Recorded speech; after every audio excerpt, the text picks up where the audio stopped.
Muito bem. Nós vimos o que é fobia e o que é medo, né? O medo é um distúrbio, uma sensação, uma reação natural. E a fobia já é um medo exacerbado, né? Ultrapassa o limite. Qual é a diferença entre medo e fobia? A fobia costuma ter uma duração maior do que o medo, né? Provocando reações psicológicas e até reações físicas. E pode até comprometer a qualidade de vida de quem sente-se e paralisando algumas atividades de sua própria rotina. Eu vivi uma experiência com um familiar muito querido que tinha esse tipo de quadro, essa fobia. Era um medo tão exacerbado que ele paralisou. Ele não saía de casa, entende? Não saía. Para sair, tinha que estar junto com alguma pessoa. E, de preferência, seu marido. Acontece que o seu marido era um funcionário. Foi um período da vida deles muito tenso, que com um grande trabalho de ajuda, de entreajuda e de grupo, a pessoa conseguiu abortar. Podemos também considerar que a fobia tem diferentes motivações e por isso são classificadas em 5 tipos de fobias, entende? Como, por exemplo, fobia de animal. A pessoa tem medo, entende? Não dá para ter contato com o animal. É uma pena, mas isso é fato. Mas é comum, Francisco? Não é comum. Mas é um quadro diagnosticado por um grupo de psicólogos, psicoterapeutas e psiquiatras, entende? Fobia de situações específicas, como altura, andar de avião ou elevador, medo de dirigir. Eu me enquadro especificamente nisso aqui. Se eu tiver que viajar, eu vou. Mas se eu não precisar subir na altura, eu não subo. De avião nunca andei e não tenho interesse nenhum de andar. Entende? Elevador só em caso de necessidade. Então, é um quadro fóbico. Entende? É um quadro fóbico. Não é neurótico. Entende? Se eu precisar, eu vou. Mas eu evito, né? De feridas, ele não gosta de ver, de injeções e de sangue, entende? Se a pessoa vê sangue, ela quase que desmaia. Já vi inúmeros casos assim, inúmeros, né? Fobias de atividades da natureza, como enchentes, terremotos, trovoadas. Eu vivi uma experiência muito dramática na cidade de Fernandópolis. Nós construímos a nossa instituição com telhas de amianto, né? E com madeiramento, e vizinho ao lado assim havia uma casa muito simples, construída com muita dificuldade, né? Não tinha murinhos de arrimo, não tinha colunas, não tinha nada disso, né? E certo dia estou lá com as crianças e coisa e tal, vem um pé de vento de uma forma tão intensa que arrancou várias telhas da nossa instituição e arrancou todo o telhado da casa do nosso irmão vizinho. Ele precisou vir temporariamente se transferir para dentro do centro, para até reconstruir a casinha.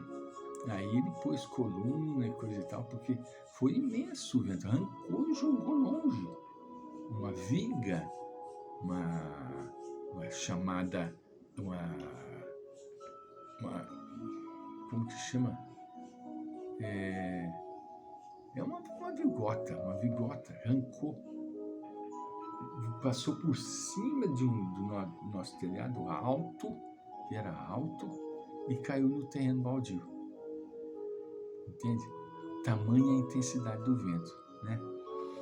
Fobias sem classificação específica, que inclui desde o medo de ter uma doença, até ter medo de ficar sozinho, medo do escuro ou medo de casar. Você vê que coisa? Eu não vi nenhum caso semelhante a este. A pessoa tem medo de casar. Por quê?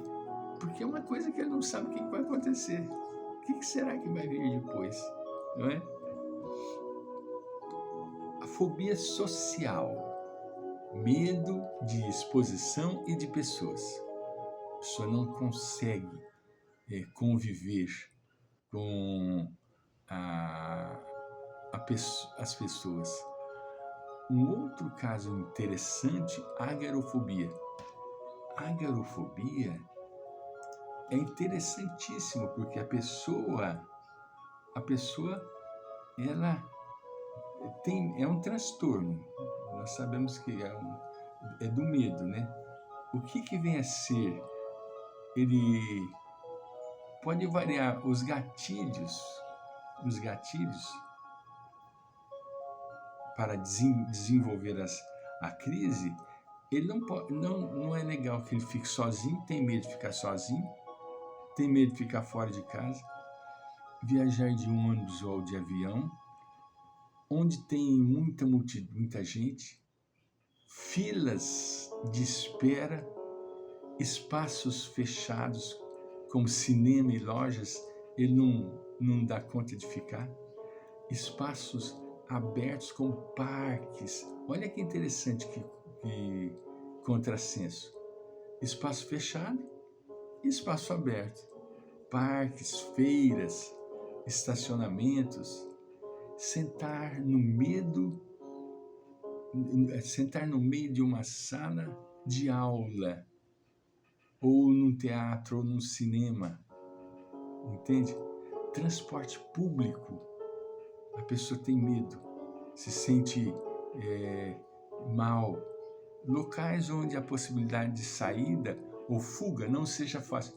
Em primeiro lugar, a pessoa vai no teatro, ele procura no teatro onde ficam as saídas, para sentar perto da saída. É uma pena, mas isso é um transtorno, é um distúrbio que a gente tem que respeitar, né? Aracnofobia. O que vem a ser aracnofobia? Aracnídeos. Tem medo dos aracnídeos. Quem são os aracnídeos? São as aranhas. Tem medo de aranha. Entende? Tudo bem, é um bicho peçonhento, mas chega a um estado de transtorno. Claustrofobia. A pessoa não aguenta ficar em lugar fechado. Lugar claustrofóbico. Não aguenta. Elevador é um lugar fechado, não é? Acrofobia é a altura. Glossofobia. Medo de falar em público. Glossofobia. São distúrbios, né? Aerofobia, que é medo de avião. Zoofobia, que é o medo dos animais. Tripofobia. Medo de buracos. Olha que coisa. Nictofobia, medo das noites escuras. Isso são coisas que acontecem conosco e com as pessoas sem que a gente saiba. Por isso que é interessante a gente estudar, se informar, entende?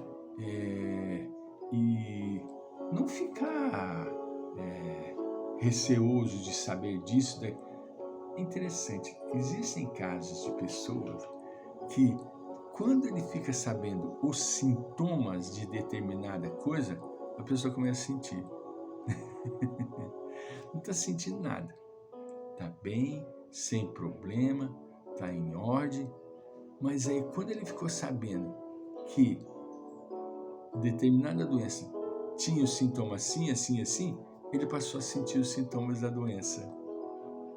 Uma pessoa sugestionável. Todos nós trazemos esta fragilidade no nosso psiquismo. Nós somos pessoas sugestionáveis, né?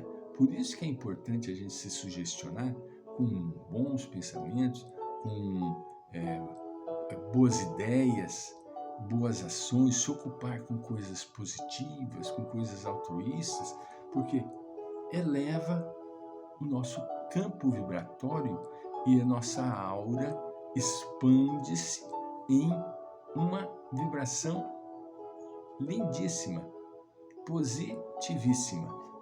Vamos voltar.